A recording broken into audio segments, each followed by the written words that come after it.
Oke, assalamualaikum warahmatullahi wabarakatuh. Bertemu lagi dengan pelajaran biologi di kelas 10. Kita akan melanjutkan materi ekosistem. Kali ini Ibu akan membahas tentang aliran makanan dan energi.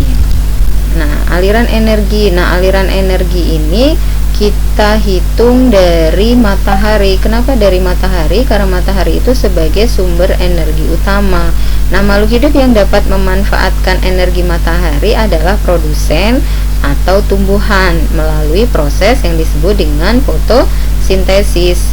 Sehingga produsen atau tumbuhan itu disebut sebagai tingkat trofik 1. Ya, karena dia memanfaatkan energi matahari paling utama. Kemudian konsumen 1 memakan produsen, maka dia disebut sebagai tingkat trofik 2. Konsumen 2 memakan konsumen 1, disebut sebagai tingkat trofik 3, dan seterusnya. Kemudian ini ada dekomposer. Dekomposer tidak termasuk ke dalam tingkat trofik karena dia mengurai energi atau mengurai zat organik yang ada di dalam makhluk hidup. Ingat ya, jadi kalau ada dekomposer atau pengurai tidak termasuk ke dalam tingkat trofik. Jadi nanti kalau misalkan ada soal, kemudian kalian ada rantai makanan atau jaring-jaring makanan, kemudian kalian disuruh menyebutkan tingkat trofiknya, kalian harus paham ya bahwa produsen itu sebagai tingkat trofik 1. Itu ya.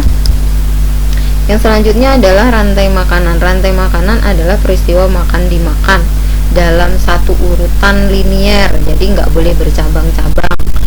Artinya dia satu aja gitu ya.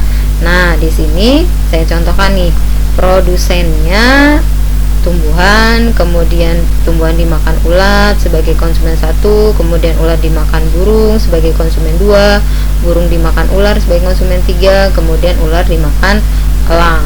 Semoga kalian paham ya, kan ini pelajaran SMP ya. Ini contoh yang kedua dalam bentuk gambar.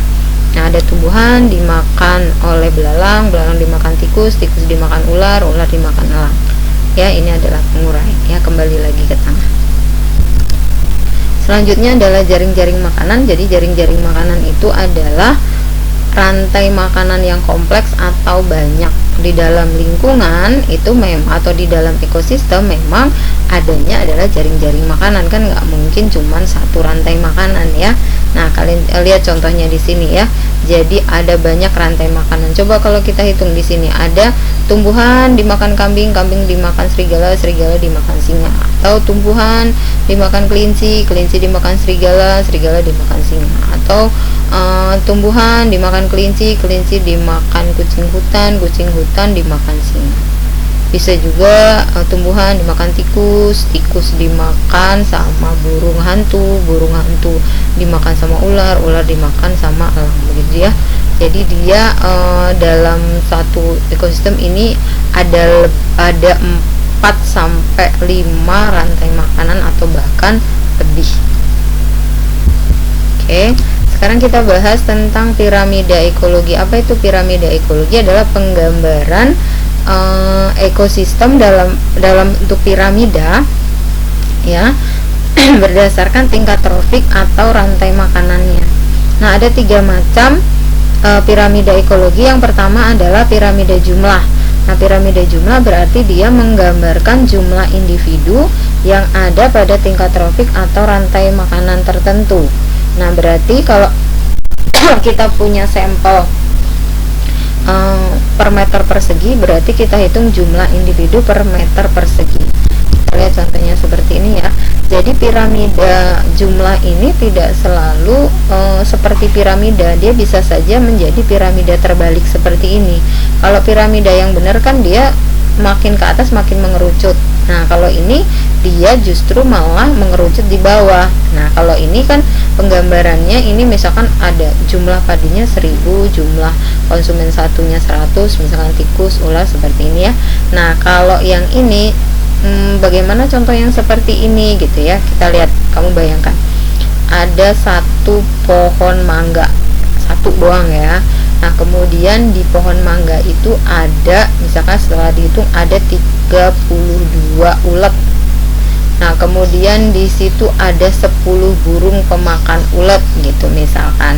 Berarti dia akan piramidanya balik. Meskipun si pohon mangga itu gede, kan nggak bisa dihitung 10 ataupun 20 ya, dia tetap dihitung 1 gitu ya. Selanjutnya adalah piramida biomasa. Nah, piramida biomasa ini dihitung berat keringnya ya. Jadi berat kering makhluk hidup yang menempati tingkat tropik tertentu atau rantai makanan tertentu.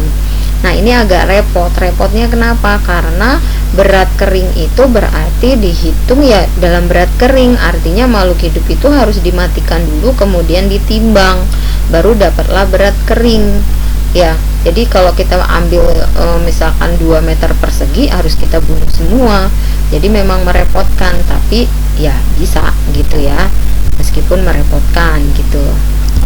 Selanjutnya adalah piramida energi. Nah, piramida energi ini adalah piramida yang paling baik atau yang paling stabil karena dia bentuknya tidak akan pernah terbalik. Kenapa bentuknya tidak akan pernah terbalik? Ya, karena penghitungan energi ini ya di dalam setiap tingkat tropik itu ada efisiensinya ya.